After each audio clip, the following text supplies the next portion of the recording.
In how many years will rupees 5,000 double to rupees 10,000 at the rate of 10% per annum simple interest? तो यहाँ पे question जो पूछा है उसमें अमाउंट इम्पॉर्टेंट नहीं है, मेन है डबल कितने साल में होगा और rate of interest 10% per annum simple interest कहा गया है। ओके, सो हम अगर ओरिजिनल 100 रुपीज़ से भी स्टार्ट करें, ओके, तो 100 से 200 जाने के लिए कितने साल लगेंगे, ये बेसिकली सवाल है। डबलिंग, सो कोई भी अमाउंट हो, 5,000 हो, 10,000 हो, 25,000 हो, कुछ भी हो, सो हर साल 10% के हिसाब से 10 रुपये 10 रुपये 10 रुपये ऐड होने वाले हैं। तो हमें 100 से 200 जाने के लिए टोटल 100 रुपीज़ का इंटरेस्ट चाहिए, यानी कि 10-10 के रेट से टोटल 10 ईयर्स लगेंगे।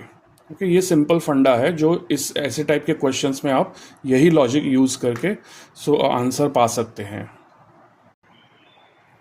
सेकेंड क्वेश्चन में रेक्टेंगल का एरिया दिया गया है 108 स्क्वायर सेंटीमीटर्स और उसकी लेंथ 18 सेंटीमीटर्स ऑलरेडी दी गई है।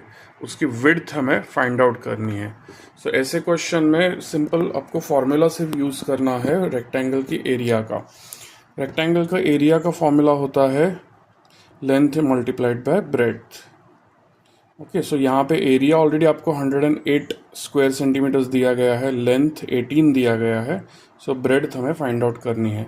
सो बी के लिए हम 18 को वहाँ पे डिवीजन पे लेके जाएंगे, तो देयरफॉर बी जो है वो 108 डिवाइडेड बाय 18 हो जाएगा। उसका आंसर है 6 सेंटीमीटर्स। सब कुछ सेंटीमीटर्स में है, एरिया भी स्क्वायर सेंटीमीटर, लेंथ सेंटीमीटर, सो ब्रेड्थ भी सेंटीमीटर में आ गई। A child leaves home for school at 6:45 a.m. and returns home at 1:30 p.m. How many hours is the child away from home? Okay, so ऐसे questions में आपको simple orally भी एक procedure है जिसमें आप आसानी से सॉल्व कर सकते हैं।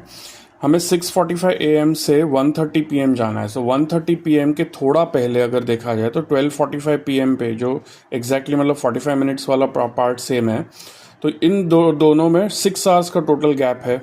ओके, और 6 आवर्स के बाद 12:45 के बाद कितने और मिनट्स बचते हैं ये हमें कैलकुलेट करना है। सो 12:45 से लेके 1 o'clock तक 15 मिनट और वहाँ से 1 o'clock से 1:30 तक 30 minutes, so total 45 minutes additional हो गए। सो इसीलिए अपना फाइनल आंसर हो जाता है 6 hours and 45 minutes। The average of two numbers is 48. If one of those is 32, find the other.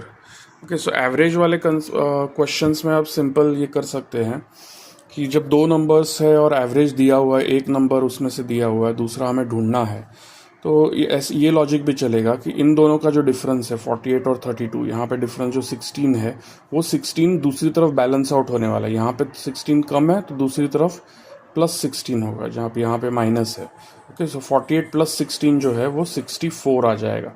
ये भी एक है। दूसरा है अगर हम 48 को डबल करें, ओके, 48 को डबल करें, दो नंबर से इसलिए डबल, सो वो होता है 96। उस 96 में से अगर हम ये एक वो नंबर अगर माइनस करें तो भी हमें आंसर आ जाता है 64। ओके, इन दोनों तरीके से आप उसे सॉल्व कर सकते हैं। Gayatri took a loan of 50,000.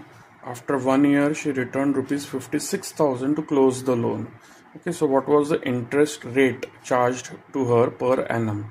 So एक ही साल की बात है। सो यहाँ पे जो 50,000 से 56,000 जो डिफरेंस है 6,000 रुपीज़ का, ओके, वो 6,000 रुपीज़ उसका एक साल का इंटरेस्ट है।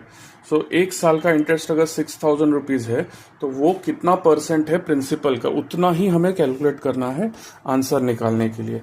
सो 6,000 अपॉन 50,000 मल्टीप्लाइड बाय 100, ये परसेंटेज निकालने का जो फॉर्मूला होता है यही हम यहाँ पे यूज़ करेंगे।